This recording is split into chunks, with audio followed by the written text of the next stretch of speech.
avec les Républicains, on est d'accord sur un certain nombre de points, la défense du pouvoir d'achat, le rétablissement de l'ordre et de la sécurité et la réduction drastique des flux migratoires. J'ai procédé avec les Républicains et avec le président Ciotti à l'investiture de 70 candidats. Dans 70 circonscriptions de France, il y aura un candidat commun, dont 2 députés Rassemblement sortants, national, on est bien d'accord. les Dont Éric Républicains, Ciotti. dont des députés sortants, dont on est en train de finaliser les investitures. Beaucoup, ça sera annoncé dans les tout prochains jours.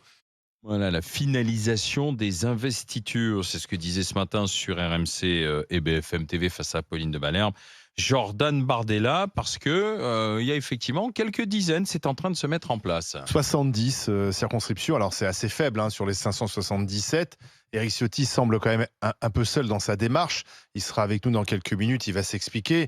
On a aussi appris ce matin que le bureau politique des Républicains s'était de nouveau réuni en visio, et avait de nouveau exclu Éric Ciotti. Donc ça fait la deuxième fois en une semaine qu'Éric Ciotti est exclu de son propre parti. Il va réagir, il va nous dire si ça le choque ou s'il continue dans la même stratégie.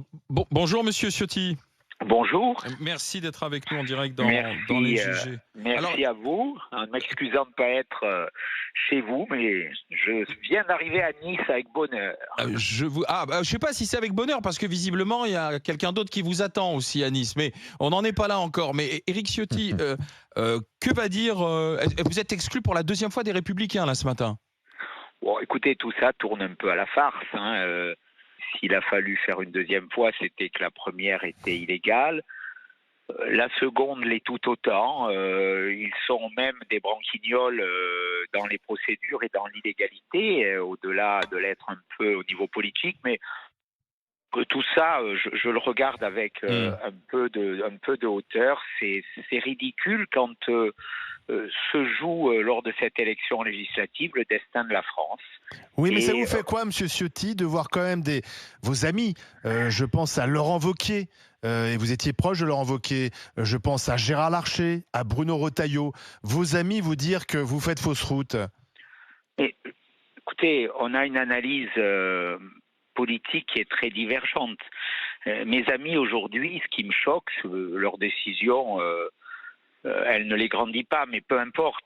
Ce qui me choque, c'est qu'ils sont en train de négocier avec M. Macron dans les circonscriptions pour que les candidats LR se retirent face aux candidats macronistes, et pour que les députés qui sont dans le rang, et c'est pour ça qu'ils ont cette pression, voient leur opposant Renaissance, Horizon, Modem se retirer.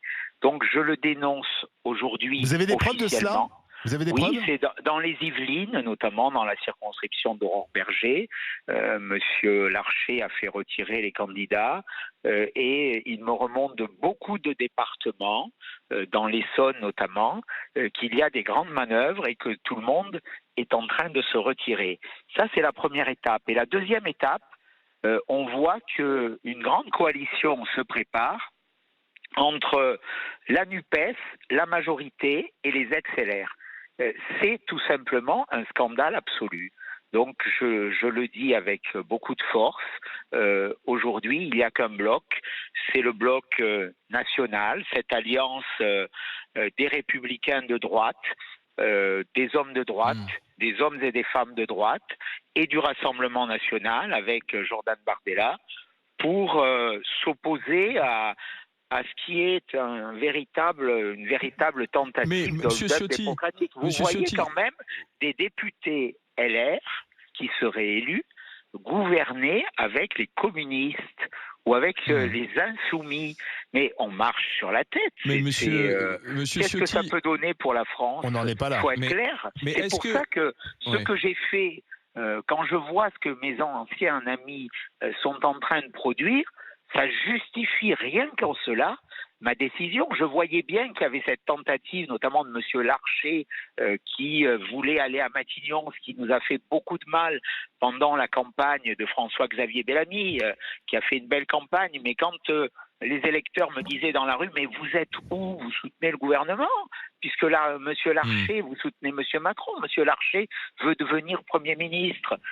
C'est pour ça qu'on a été complètement fragilisé dans cette élection. Donc moi, j'appelle à la clarté.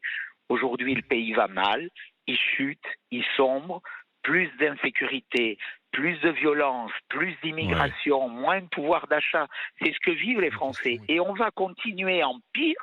C'est ce que nous propose M. Macron, M. Larcher, Mme Pécresse. On a vu Mme Pécresse se retrousser les manches en rentrant dans ce bureau politique et nous donner des leçons. Mais c'est Mme Pécresse qui nous a amenés à ce niveau-là. Alors moi, j'ai décidé de renverser la table, D'accord, mais de justement, faire en sorte qu'il y ait une vraie alliance de toute la droite, justement, de Monsieur toutes les Ciotti, droites. justement, ce que je veux comprendre, c'est vous le faites en étant toujours LR ou vous allez le faire avec un nouveau parti ou un nouveau courant dans les heures qui viennent? Écoutez, je le fais en étant LR. Les décisions qui ont été prises sont des décisions illégales que je conteste ce matin d'ailleurs devant le tribunal judiciaire À de 11 Paris. heures, oui. Alors c'est une décision qui est prise, qui va être statuée d'ailleurs sur le caractère d'urgence avant de statuer sur le fond. Nous verrons bien. Hein. C'est pas une décision qui intervient sur le fond. Celle-là, elle prendra plus de temps. Mais allez, j'ai envie de dire, voilà, moi j'y vais avec mes convictions. Je suis RPR, LR depuis l'âge de 16 ans. Est-ce que vous allez fonder un nouveau courant dans les jours à venir? Oui ou non? Il n'y a pas de courant à Ou un fonder. nouveau mouvement? Écoutez, nous verrons bien ce que dit le tribunal judiciaire. Moi, je me bats avec mes idées, mes convictions. Il y a. Et si ça donne raison au LR, est-ce que vous fonderez un... Il y a de toute façon 70 candidats proches de moi qui ont scellé cette alliance avec Jordan Bardella, et on va gagner. On va gagner parce que les Français, j'en suis sûr, ont envie qu'on redresse la France, que les idées de droite arrivent. Ils ont en horreur et en peur cette extrême gauche qui nous menace. Vous savez, aujourd'hui, il y a un danger, c'est que Mélenchon soit à Matignon. Et Mélenchon à Matignon, ça veut dire que c'est la fin de la France. Eh bien, moi, je me battrai, et les seuls qui peuvent empêcher Mélenchon à Matignon, eh bien, c'est cette alliance des droites, cette coalition de droite que nous formons avec Jordan Bardella. Éric Ciotti, qu'attendez-vous de la justice, en fait, puisqu'il y a maintenant il y a le tribunal qui doit rendre sa décision parce que vous l'avez saisi, mais qu'attendez-vous précisément? Que la justice dise le droit. Ce qui a été fait est illégal. Vous avez vu ce matin, il y a eu un pseudo-vote. Il y a même des journalistes qui ont voté. Sur Twitter, on voit qu'un journaliste, Éric Tegner, je crois, vient d'indiquer qu'il a voté ce matin dans ce bureau politique. Donc tout ça est tout simplement ridicule, grotesque. Ça n'a guère de sens. Je suis triste de voir le temps qui est passé sur ce genre de choses alors que le pays est en danger. Mais Monsieur Ciotti, voilà. vous dites mes amis les Républicains sont en train de passer des accords en douce, en quelque sorte, avec Emmanuel Macron et Renaissance. Gérard Larcher, ce matin, vous a répondu, il dit « Je dément formellement les rumeurs inacceptables et fantasques qui circulent. Il n'y a eu ni rendez-vous secret, ni arrangement de sous-main. Je n'ai pas rencontré Emmanuel Macron depuis le 7 mars, en dehors des cérémonies officielles. » Écoutez, nous verrons bien. Vous savez, il y aura une heure de vérité, c'est dimanche soir, quand les candidatures seront annoncées. Nous verrons bien si il y a des candidatures, des amis de M. Larcher, de Mme Pécresse et de M. Bertrand face aux députés de la majorité, si il y a des candidatures face aux ministres, et notamment dans le département de M. Larcher, face à Mme Berger, par exemple. J'ai vu hier que face à M. Marlex, le candidat Renaissance s'était désisté. Voilà, c'est des exemples très concrets, hein, c'est pas moi qui l'invente. Vous pouvez les constater comme moi, c'était dans la presse, c'était sur les réseaux. On verra dimanche. Donc, nous verrons dimanche, mais moi, il me remonte de partout, vous savez, des milliers de cadres, de militants qui me soutiennent. Aujourd'hui, n'accepteront jamais cette espèce de compromission qui est en marche. Alors, question de Didier Giraud. Oui, bonjour Monsieur Ciotti. Bonjour. Moi, je peux comprendre votre analyse, voir les décisions qui en ont découlé. Et je pense que dans la France rurale que je représente et dans laquelle je vis, beaucoup de gens comprennent votre combat. Mais est-ce qu'il n'y aurait pas eu moyen de faire autrement sur la forme ? En passant par un bureau politique, voire pourquoi pas le faire dans l'entre-deux tours, quoi. C'est une question qui se pose chez nous aujourd'hui. Non, alors, à votre deuxième question, dans un scrutin majoritaire, l'élection législative, elle va se jouer au scrutin majoritaire. C'est pas comme aux européennes où on a voté à la proportionnelle, où en gros chaque voix comptait. Au scrutin majoritaire, en gros, pour être au deuxième tour, ce sont les deux premiers qui vont être qualifiés. On aura deux très gros blocs. Le bloc du Rassemblement national et aujourd'hui le bloc du Front populaire, l'extrême gauche allié au NPA, l'extrême gauche de l'extrême gauche. Ceux qui ont soutenu le Hamas le 7 octobre, c'est quand même ça. Donc il y a une très forte probabilité, d'ailleurs il y avait une analyse dans le Figaro hier qui disait que dans 530 circonscriptions, je crois en tout cas plus de 500, il y aurait un duel RN-NUPES. Ça veut dire... Front populaire. Front populaire, voilà. Ça veut dire qu'on sera laminé si on ne fait pas une coalition avant. C'est ce qui m'a guidé. Ouais, mais enfin, dans la forme, les serrures planquées dans le bureau et tout ça, ça donne quand même pas une image très... Ça, c'est des blagues. J'ai jamais été planqué dans le bureau. Je suis allé, j'étais pas quand ils ont fait leur cinéma, j'étais pas au siège du parti, et j'y suis allé le lendemain. Tout ça, c'est des fables et c'est pas très important. Et j'en conviens, c'est un peu ridicule. Quant à la forme, vous savez, j'ai vécu depuis des années dans ce parti. J'ai essayé de le réformer avec la confiance des militants. Je l'ai repris quand Madame Pécresse et Monsieur Bertrand, tous ceux qui ont soutenu Madame Pécresse contre moi au second tour de la primaire, nous ont amenés à ce désastre. 4,7%, c'était une humiliation absolue. Je me suis battu, mais je me suis heurté à des contradictions. Ceux qui voulaient en permanence s'allier avec M. Macron, ceux qui voulaient s'allier avec la gauche, comme M. Pradier, ceux qui, plus rares, voulaient, eux, s'allier avec le RN. Sur chaque texte, vous en êtes les témoins, vous m'avez souvent critiqué. Sur chaque texte, on avait des positions différentes. Donc à un moment, sur les questions économiques, pardon, Monsieur Ciotti, je comprends votre rapprochement sur les questions régaliennes. Effectivement, sur la sécurité, l'immigration, vous êtes aujourd'hui plus proche d'un Jordan Bardella que d'un Emmanuel Macron. Néanmoins, sur les questions économiques, pardon, mais vous êtes un libéral. Le programme de Jordan Bardella, qui veut revenir, par exemple, sur la réforme des retraites à 64 ans, comment vous pouvez cautionner ça ? Nous en avons parlé. Nous présenterons une plateforme et dans cette plateforme, il n'y a rien qui est contraire à mes valeurs. Vous savez, l'urgence sera de redresser les comptes. La France, elle est en ruine. C'est pas le programme de Jordan Bardella qui la menace. C'est les 1 000 milliards d'euros de dette que M. Macron a créés. Ce sont les records d'Europe des dépenses publiques, les gaspillages. Le coût de l'immigration, les normes qui empêchent les entreprises, ça c'est la situation actuelle. D'accord. C'est M. Hollande et M. Macron qui depuis 12 ans sont au pouvoir. En quoi son programme redresse les finances ? J'ai regardé et d'ailleurs l'Institut Montaigne l'a chiffré, son programme coûte 100 milliards d'euros supplémentaires à la France. C'est pas un programme de rigueur, d'austérité, c'est un programme de dépenses supplémentaires. Il y aura des économies. L'Institut Montaigne ne prend pas en compte les économies. Toutes celles qui vont être liées notamment à la lutte contre la fraude, à l'arrêt de certaines dépenses ahurissantes comme l'AME en matière d'immigration, 2 milliards d'euros, la suppression d'agences ou d'administrations qui ne servent à rien, comme les ARS. On a 470 agences. Donc vous ferez des économies par ailleurs. Donc, il y aura des économies et puis il y aura des urgences. L'urgence, ça sera la sécurité, l'immigration, sur la question de la retraite, nous en avons parlé.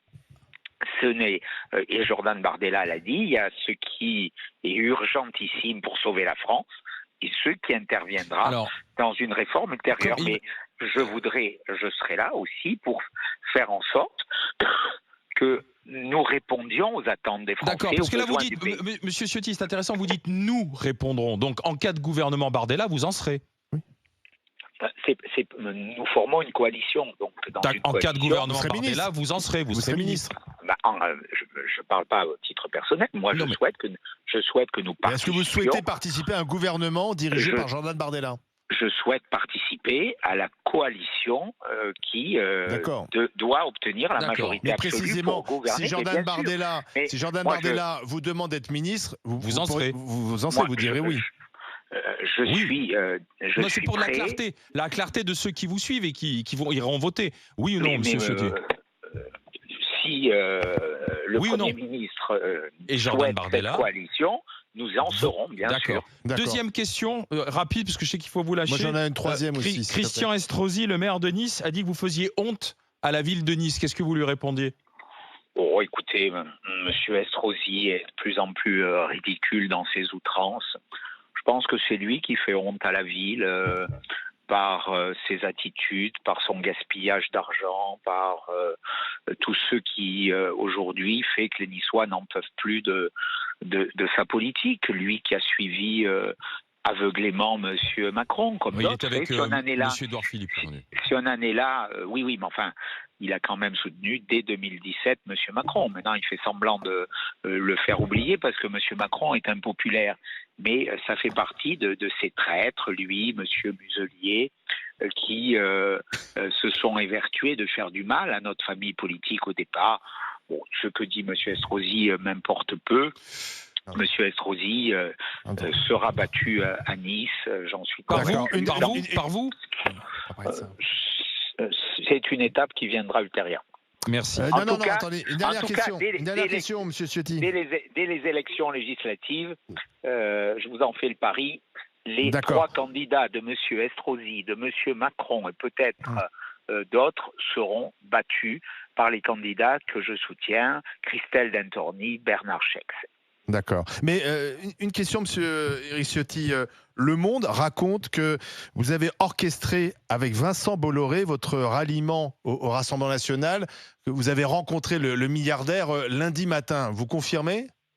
Écoutez, c'est une fable. Vous ne l'avez pas rencontré? C'est une personne ne m'influence. Vous ne l'avez pas rencontré, monsieur Ciotti? Non, est-ce que vous l'avez rencontré, oui ou non? J'ai du respect, mais j'ai pas à répondre à mes rendez-vous. Donc vous avez rencontré Vincent Bolloré? J'ai du respect pour Vincent Bolloré, c'est un immense chef d'entreprise et c'est un homme d'extraordinaire courage qui a libéré les médias qui sont prisonniers. Mais est-ce qu'il vous conseille? Est-ce qu'il est votre conseiller en quelque sorte? Absolument pas, j'ai du respect pour lui. Très bien. Et il m'arrive d'échanger avec lui et d'écouter sa vision d'indispensable redressement du pays parce que il vous aurait soufflé formidable. Il vous aurait soufflé une proposition qui peut intéresser Didier Giraud, notre agriculteur, un revenu agricole à 1 500 €. Est-ce que c'est lui qui vous a donné l'idée? Mais pas du tout, tout ça. C'est ce que raconte Le Monde. Tout ça, ce sont des petites manipulations sans intérêt. Vous savez, ce qui compte, c'est les hommes qui servent le pays, qui ont des convictions. Ce qui est clair, je le dis, et ça n'a rien à voir avec le contexte, c'est que Vincent Bolloré fait partie de ces hommes qui font avancer la France, qui la rendent plus forte, plus grande, qui a du courage, des convictions, et voilà, c'est pas le cas de tout le monde. Merci monsieur Ciotti, merci d'avoir été en direct avec nous dans les GG, dans les grandes gueules. Dans un instant,